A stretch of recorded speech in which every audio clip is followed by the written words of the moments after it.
GGRC. Hey everybody, and welcome to another trailer reaction here on GGRC for E3 2018. I'm RC, and right now we're going to be taking a look at Starlink, Battle for Atlas. Now this is a Toys to Life game. This is a game where you're going to be able to buy spaceships and little characters to go along with your spaceships to fly them, and they are used within the game. You know, you guys remember this from like Skylanders and Amiibo and the Lego Dimensions game that came out.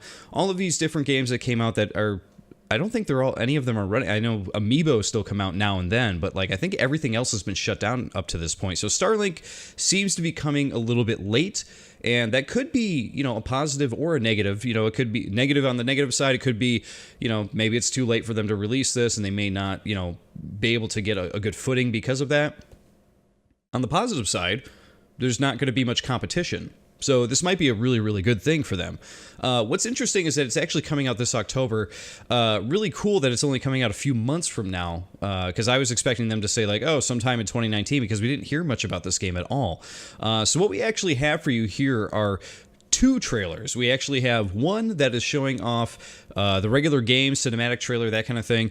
And then we have a second trailer that shows off a special character that they're putting into the Nintendo Switch version, which is Star Fox. That's right. So I think that's going to be another way that they're actually going to be able to sell a lot of versions of this game, is with Star Fox. Now, it's interesting that on the PS4 and Xbox One that they didn't have other characters that were introduced as unique to that game, because they probably would have sold a lot more if they did it that way. You know, with Xbox, they could have put, you know, Master Chief in there flying a spaceship for whatever reason. And PS4, they could have put like Ratchet and Clank, because they're always in space flying spaceships, right? It would have been a perfect fit. I wonder why they didn't go that route. But regardless, let's take a look at the trailer.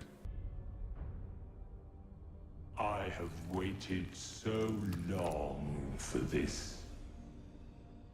We will sacrifice the worlds of Atlas to the harvest. What are we waiting for? Let's get out there. Go show them what Starlink can do.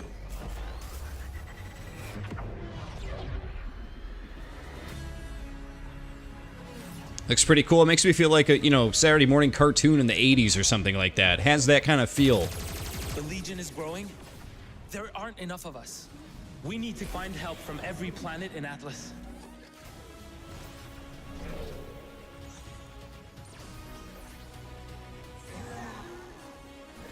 So you're doing some exploring, you're doing some scanning, you're upgrading weapons. The more of us there are, the stronger each of us is. Exactly. You must feed my legion. Oh, and here we go. Snap on new parts to use certain weapons to take out certain enemies. I wonder how expensive these things are going to be. Until we end this. That one attaches right to your PS4 controller. I will finish this.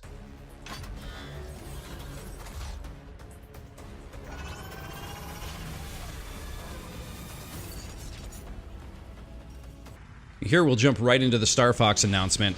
Now, this was really surprising. They were showing another trailer and it was kind of like, oh, they're going to show a little bit more of the gameplay hopefully here. But it was an even bigger surprise. Could use a little help here. Can you hear me? As soon as I heard that, I knew. I'm like, oh my god, he's in this game. Oh. There he is. Let's rock and roll, boys. So this is a pretty cool surprise.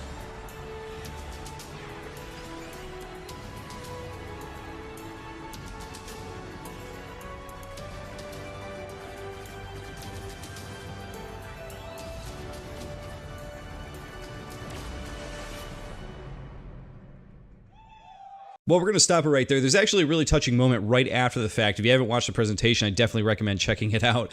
But there was a very touching moment where Miyamoto's there, and they present him with Star Fox and his ship at the same time on this really nice platform. They said, here, this is for you, which I'm assuming must be one of the first ones out in the wild, which is really, really cool.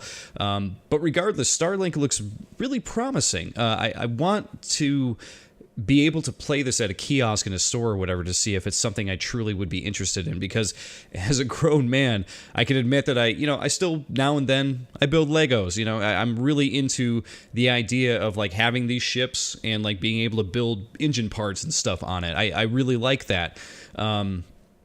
It's coupled with the fact that Star Fox is going to be available for the Switch version too, which is like my main console at this point. So that is just like another big deal right there too. So yeah, I really want to see what the building is all about. I want to see what the game is all about. I want to see it. I want to make sure that there's some substance behind this before I actually, throw money at it. And that's the big thing for me here, is that this trailer, the first one at least, showed a bit of gameplay, just a taste, but it didn't show enough to really give you a full idea of what you're going to be experiencing there. What I will say is that if this was a trailer I saw when I was like 9-10 years old, I would be super excited for this. I'd be like, I have to get this. This has to be like a birthday or a Christmas present coming up. But as a grown man, I'm already like pretty excited and interested in it. So we'll see what happens in October. I'm gonna, kind of keep tabs on it, see where it's going, and hopefully it'll be a little bit more than just some flash. Well, there you go, everybody. That's another trailer reaction from me, RC, here on my channel. Make sure you subscribe so you don't miss any of my trailer reactions this E3 2018. And hey, GG, everybody. I'll see you all next time. GGRC.